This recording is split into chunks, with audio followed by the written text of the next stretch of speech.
कर्पूरगौरं करुणावतारं संसारसारं भुजगेन्द्रहारं सदा वसन्तां हृदयारविन्दे भवं भवानी सहितं नमामि। बोलो शंकर भगवान की जय। बोलो शिव महापुराण की जय। इस वीडियो के अंतर्गत मैं आपको चौथा भाग सुनाता हूँ। चौथा अध्याय में आगे बतलाते हैं कि मुनि बोले, हे ब्रह्मा जी, मनन कैसे होता है एवं श्रवण कैसे होना चाहिए, कीर्तन कैसे किया जाए। इस प्रश्न के अंतर्गत बतलाते हैं, ध्यान पूर्वक सुनिए। ब्रह्मा जी बोले, पूजन जपन ईश्वर के गुण रूप लीलाएं तथा नाम जिस युक्ति द्वारा मन शुद्ध किया जाए उसे मनन कहते हैं। यह सब साधनों में श्रेष्ठ साधन है। ईश्वर गायन, वेद मंत्रों का उच्चारण, भाषा में शिव के प्रताप गुण रूप लीला एवं नामों का ग्रहण, वाणी द्वारा रस मई स्तुति कीर्तन, इसको मध्यम साधन कहते हैं। किसी कारण से भी शिव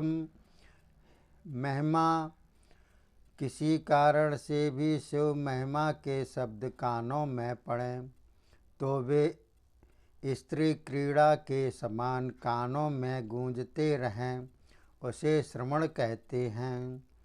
सत्संग से श्रवण, फिर पशुपति का कीर्तन, यह दोनों जब दृढ़ हो जाते हैं तब अंत में शिव कृपा दृष्टि से सर्वोत्तम मनन होता है। सूत जी बोले, मुनिगण, साधन महिमा में हम तुम्हें एक प्राचीन इतिहास सुनाते हैं। पहले मेरे गुरु व्यास जी सरस्वती के किनारे तप करने लगे। वहाँ सूर्य के समान तेजस्वी श्री सनत कुमार जी विमान पर जा रहे थे।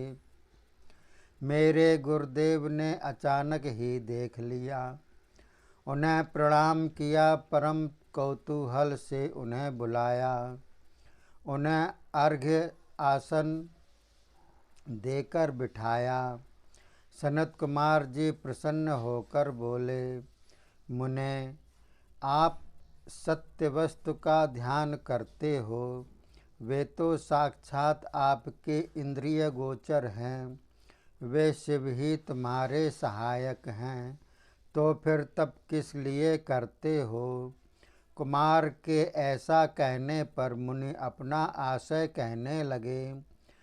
वेद मार्ग में धर्म अर्थ काम मोक्ष इनका आदर है। संसार में मैंने आपकी कृपा से इनकी स्थापना कर दी है, तभी तो मैं संसार का गुरु हुआ हूँ।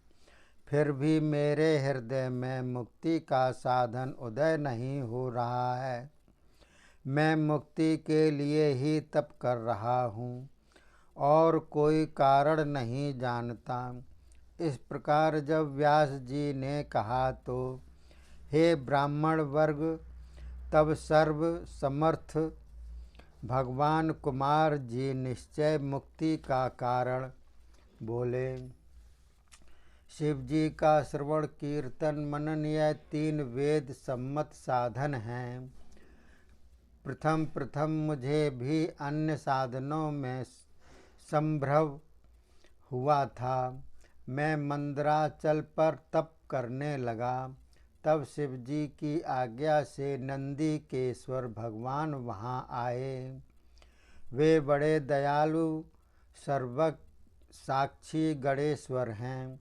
उन्होंने मुझे स्नेह से वेद सम्मत शंभु के श्रवण कीर्तन मनन ये तीन मुक्ति के साधन कहे।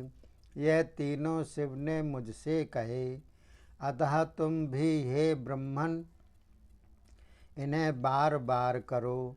इस प्रकार व्यास जी से कहकर भाइयों के साथ कुमार जी विमान द्वारा अपने स्थान को गए। हे ऋषिगण, यह संक्षेप में पूर्व वृतांत मैंने सुनाया। ऋषि बोले, मुक्ति के श्रवणादि 3 उपाय आपने कहे। यदि इन तीनों को न कर सके तो मुक्ति कैसे हो? किस कर्म से बिना यत्न हो? बोलो चतुर्थ भगवान की जय। बोलो शिव भगवान की जय। चौथा अध्याय समाप्त होता है। 5वां अध्याय आगे वीडियो में मैं आपको बतलाऊंगा।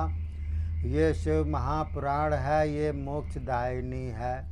इसमें मनोरंजन का कोई भी स्थान नहीं है।